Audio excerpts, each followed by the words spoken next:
नमस्कार. भोजन मराठीमध्ये आज आपण कोणत्याही प्रकारचा पाक न बनवता एकदम खुसखुशीत गुळपापडी बनवणार आहोत. गुळपापडी अधिक पौष्टिक बनवण्यासाठी यामध्ये आपण डिंकाचा वापर करणार आहोत.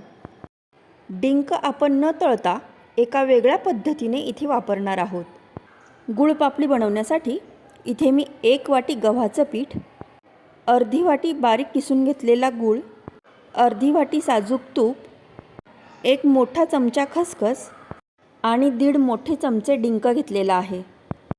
आता सर्वात प्रथम आपण हा डिंक मिक्सरच्या भांड्यामध्ये बारीक करून घेणार आहोत. डिंकाची या प्रकारे मी बारीक पावडर तयार करून घेतलेली आहे. आता यानंतर कढईमध्ये आपण साजूक तूप घालून घेणार आहोत.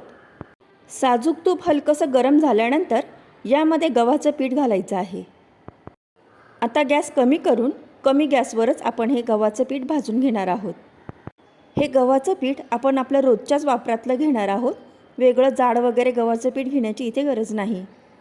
सुरुवातीला हे गव्हाचं पीठ असं थोडंसं कोरडं वाटतं, पण जसं हे गव्हाचं पीठ भाजलं जातं तसं त्याला तूप सुटत जातं.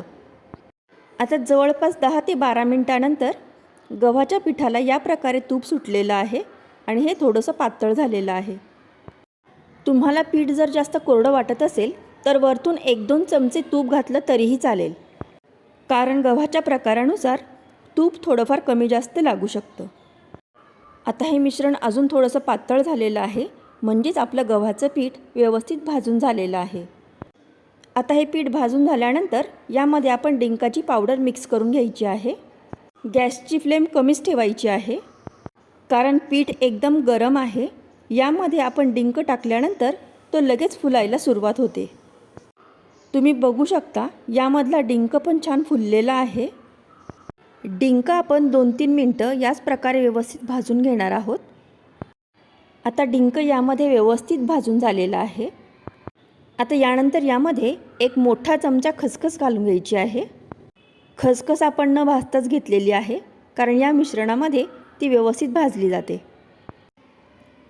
आता गॅस बंद करून कढई आपण खाली काढून घ्यायची आहे आणि हे मिश्रण थोडंसं थंड करून घ्यायचं आहे. एकदम गरम मिश्रणामध्ये गूळ घालायचं नाही, नाहीतर मग हे मिश्रण एकदम पातळ होऊन जाईल. आता यामध्ये अर्धा चमचा वेलची पावडर, 1 चमचा सुंठ पावडर आणि अर्धी वाटी गूळ मिक्स करून घेऊया. गूळ यामध्ये या प्रकारे व्यवस्थित मिक्स करून घ्यायचं आहे. गूळ पिठामध्ये व्यवस्थित मिक्स करून झालेलं आहे. आता गुळपापडी तयार करण्यासाठी हे परफेक्ट मिश्रण तयार झालेलं आहे.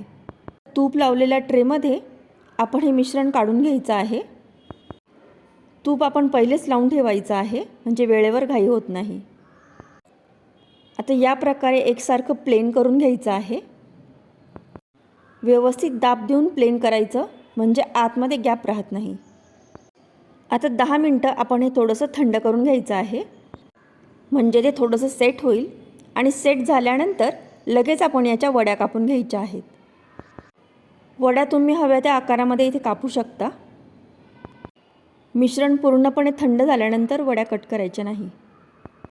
आता ही गुळपापडी आपण पूर्णपणे थंड करून घेणार आहोत.